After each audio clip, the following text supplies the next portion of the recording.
Sense.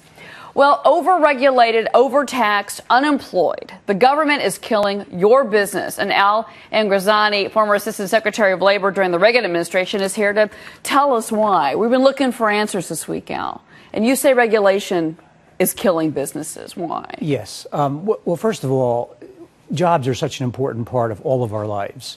And I've come to the conclusion, as well as a lot of people who seriously study the labor markets and jobs, have come to the conclusion that we're getting one big head fake from the Obama administration and to some degree from the Congress on job creation.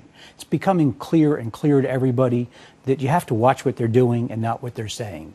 And what they're doing is every day more regulations are coming out versus what we did in the Reagan administration, where President Reagan put a regulatory freeze in place immediately. Number two, the National Labor Relations Board has become an activist organization, pro-union.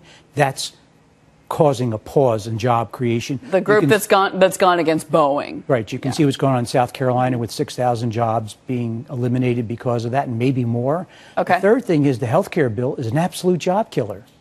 So when you add all those things up, plus a bunch of other things, basically this administration is saying they want to create jobs, but they're doing exactly the opposite. Well, I had Bill Dunkelberg on yesterday from the NFIB, and they just came out with their survey, and small businesses, and that's who they survey and watch, said that they're actually going to be scaling. The optimism was down, and his members saying that less members are going to be hiring.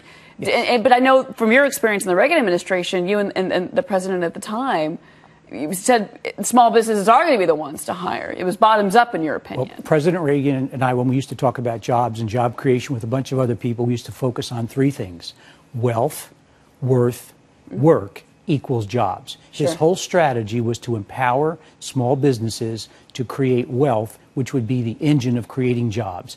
This administration and this Congress are trying to create jobs from Washington, and it doesn't work. Okay. Yeah, I saw that NFIB report also, and you look at that NFIB report, and month after month after month, those small business owners are saying that their biggest problem isn't necessarily regulations. They don't like it. Their biggest problem is sales. It is simply that people are not spending money. Obviously, they have to spend money on the essentials to live, but they are not spending money in the kind of ways that drives up demand, that forces hiring. And they say that if the sales were there, they would hire. Yeah.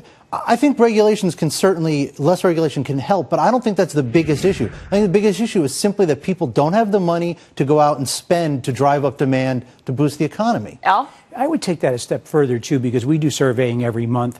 And in our last survey that we did, we saw that 71% of job seekers were more discouraged than ever before. And people who had jobs that were looking to upgrade them were more discouraged than ever. So I'd say before even the sales concept of buying comes, how do you feel about the economy? How do you feel about yourself? How do you feel about your job prospects and wealth creation prospects?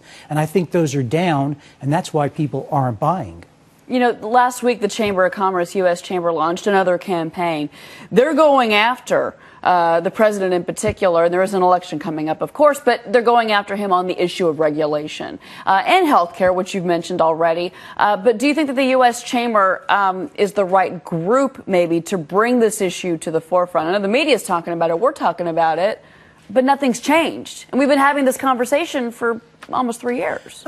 Yes, there certainly are. They're at the heart of the job creation engine of the country. But I think it's individuals like myself who've worked in government, who've been part of job-creating enterprises, both in the private sector and government, not just Republican administrations like Reagan. We created 16 million jobs, and President Clinton created 19 million. So I'd like to see more people come out in a nonpartisan way and say, look, you guys are doing exactly the opposite of what you need to do to create jobs. We were there when we created them. Yeah. Pay attention to us and stop doing what you're doing. And you did it during a recession, and you did it with incredibly high interest rates in the early 80s. It worked. It's fascinating, and it did work. So there's a lot that could be done. Al Angrisani, former Assistant Secretary of Labor for the Reagan administration. Al, great to have you on the show.